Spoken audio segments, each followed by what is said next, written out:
दहशतवाद्यांनी औरंगाबादलाही सोडलं नाही।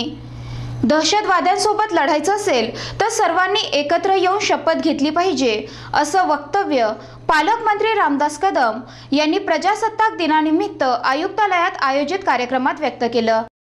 प्रजासत्ताक दिनानिमित्त पोलीस आयुक्त कार्यालय येथे पालकमंत्री रामदास कदम यांच्या हस्ते ध्वजारोहण करण्यात आलं। यावेळी विविध विभागातील पोलिसांनी सलामी दिली। तसेच जे वाहने संकटकाळी कामी पडतात त्यांचं प्रदर्शन, शाळेतील विद्यार्थ्यांनी लेझिमसह अनेक खेळांचं प्रदर्शन देखील करण्यात आलं। यावेळी पालकमंत्र्यांच्या हस्ते राष्ट्रपती पदक विजेत्यांचा सत्कार देखील करण्यात आला। काही पोलीस स्टेशनला ISO नामांकन पत्र देखील देण्यात आलं। यावेळी दहशतवाद्यांनी औरंगाबादला सुद्धा सोडलं नाही, त्यामुळे या दहशतवाद्यांच्या बरोबर लढण्यासाठी आपण एकत्र येऊन शपथ घेतली पाहिजे, असं पालकमंत्री रामदास कदम म्हणाले।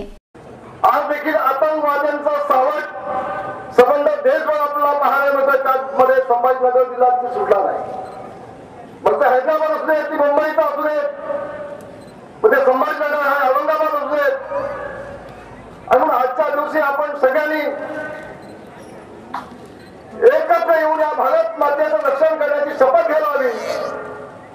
जे जे आतंकवादी या देशाच्या मुळावरती येतील, आम्ही सगळे एकत्र येऊन त्याला मुळात सगळ्यात उखडून काढण्याशिवाय राहणार नाही, अशा पद्धतीची शपथ घेणं अत्यंत आवश्यक, अत्यंत गरजेचं आहे असं मला वाटतं। यावेळी पालकमंत्री रामदास कदम, IPS अधिकारी विश्वास नांगरे पाटील, पोलीस आयुक्त अमितेश कुमार, विभागीय आयुक्त उमाकांत दांगट, जिल्हाधिकारी निधी पांडे, जिल्हा परिषद अध्यक्ष श्रीराम महाजन, महानगरपालिका आयुक्त सुनील केंद्रेकर, मुख्य कार्यकारी अधिकारी अभिजित चौधरी, शिवसेना उपनेते खासदार चंद्रकांत खैरे, जिल्हाध्यक्ष अंबादास दानवे, महापौर त्र्यंबक तुपे, उपमहापौर प्रमोद राठोड, आमदार संजय सिरसाट, आमदार अतुल सावे, महानगर प्रमुख प्रदीप जयस्वाल, माजी महापौर मनमोहन सिंग ओबेरॉय, नगरसेवक नंदकुमार घोडिले यांच्यासह शासकीय अधिकारी आणि कर्मचारी तसेच नागरिकांचीही मोठ्या संख्येने उपस्थिती होती।